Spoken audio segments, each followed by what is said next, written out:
Assalamualaikum warahmatullahi wabarakatuh.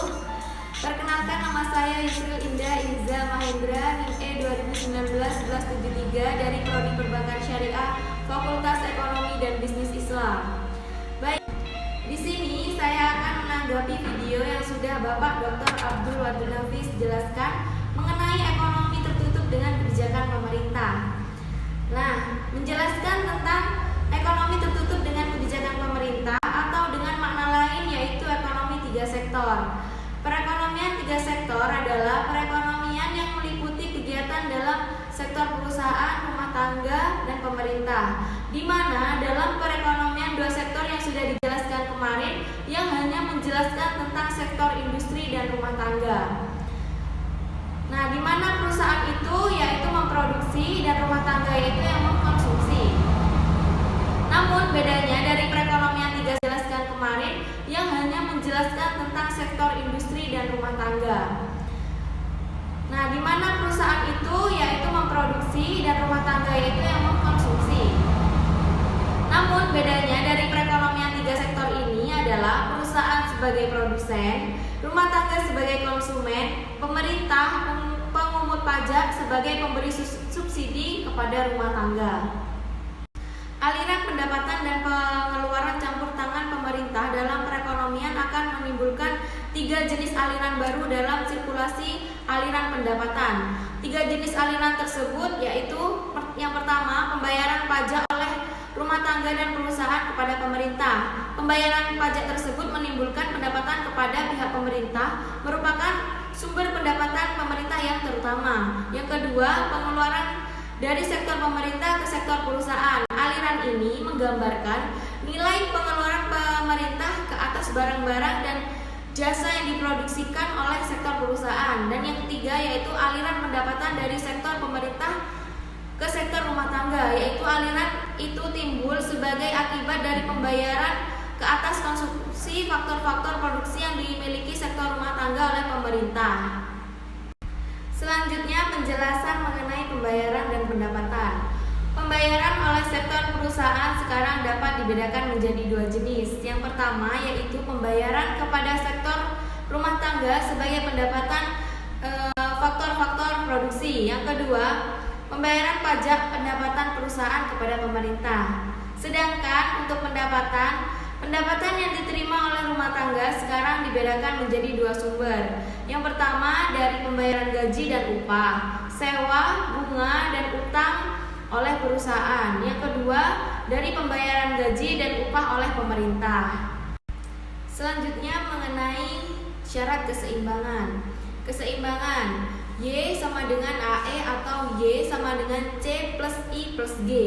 Y yaitu penawaran agregat, AE pengeluaran agregat, C sebagai konsumsi rumah tangga, I investasi perusahaan, dan G pengeluaran pemerintah. Membeli barang dan jasa, jika C dikurangi dari setiap ruas, maka dalam perekonomian tiga sektor I dan G adalah suntikan ke dalam sirkulasi aliran pendapatan, sedangkan S dan T adalah kebocoran. Sebagai kesimpulan, dapatlah dirumuskan bahwa dalam perekonomian tiga sektor yang mencapai keseimbangan akan berlaku dalam I plus G sama dengan E, S plus T. Selanjutnya yaitu tentang jenis-jenis pajak. Yang pertama, pajak objektif adalah pajak yang dikenakan berdasarkan aktivitas ekonomi para wajib pajak. Misalnya, PPN dikenakan kepada mereka yang membeli barang dan jasa kena pajak. Yang kedua yaitu pajak subjektif, adalah pajak yang dipungut dengan melihat kemampuan wajib pajak. Misalnya, pendapatan. Jika pendapatan makin besar, maka beban pajaknya makin besar. Yang ketiga yaitu pajak langsung, adalah jenis pungutan pemerintah yang secara langsung dikumpulkan dari pihak yang wajib membayar pajak, atau pajak yang secara langsung dipungut dari orang yang berkewajiban untuk membayar pajak. Dan yang keempat yaitu pajak tak langsung, pajak yang bebannya dapat dipindah-pindahkan kepada pihak lain atau yang menanggung beban pajak tersebut adalah para konsumen. Contohnya yaitu impor. Berikut ini mengenai bentuk-bentuk pajak pendapatan. Yang pertama yaitu pajak regresif, adalah sistem pajak yang presentasinya menurun apabila pendapatan yang dikenakan pajak menjadi bertambah tinggi. Dalam sistem ini pada pendapatan rendah, pajak yang dipungut meliputi bagian yang paling tinggi dari pendapatan tersebut. Tetapi, semakin tinggi pendapatan, semakin kecil presentasi pajak itu dibandingkan dengan keseluruhan pendapatan. Yang kedua yaitu pajak proporsional, adalah presentasi pungutan pajak yang tetap besarnya pada berbagai tingkat pendapatan, yaitu dari tingkat pendapatan yang sangat rendah kepada yang sangat tinggi. Dalam sistem pajak ini tidak dibedakan di antara penduduk yang kaya atau yang miskin, dan di antara perusahaan yang besar atau perusahaan yang kecil. Dan yang ketiga yaitu pajak progresif, adalah sistem pajak yang presentasinya bertambah apabila pendapatan semakin meningkat. Pajak ini menyebabkan pertambahan nominal pajak yang dibayar akan menjadi semakin cepat apabila pendapatan semakin tinggi. Selanjutnya mengenai pengeluaran pemerintah. Pajak yang diterima pemerintah akan digunakan untuk membiayai berbagai kegiatan pemerintah.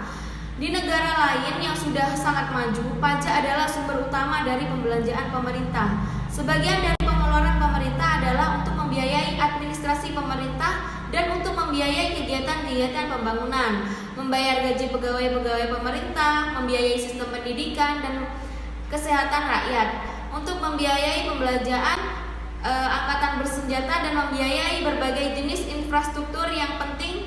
Artinya dalam pembangunan adalah beberapa bidang penting yang akan dibiayai pemerintah. Dan yang terakhir dari video tanggapan ini yaitu tentang penentu-penentu pengeluaran pemerintah.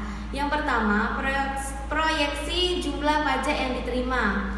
Dalam menyusun anggaran belanja, pemerintah harus terlebih dahulu membuat proyeksi mengenai jumlah pajak yang akan diterima. Makin banyak jumlah pajak yang akan dikumpulkan, maka makin banyak pula pembelanjaan pemerintah yang akan dilakukan. Yang kedua yaitu tujuan-tujuan ekonomi yang ingin dicapai. Mengenai masalah pengangguran, menghindari inflasi dan mempercepat pembangunan ekonomi. Untuk mempercepat kegiatan tersebut, seringkali membelanjakan uang yang lebih besar dari pendapatan yang diperoleh oleh pajak. Dan yang ketiga yaitu pertimbangan politik dan keamanan. Pertimbangan-pertimbangan politik dan kestabilan negara selalu menjadi salah satu tujuan penting dalam menyusun anggaran belanja pemerintah. Kekacauan politik dan keamanan. Keadaan seperti itu akan menyebabkan kenaikan pembelanjaan pemerintah yang sangat besar. Demikian penjelasan tanggapan video yang bisa saya sampaikan. Kurang lebihnya mohon maaf. Wallahul muwaffiq ila aqwamit thoriq. Wassalamualaikum warahmatullahi wabarakatuh.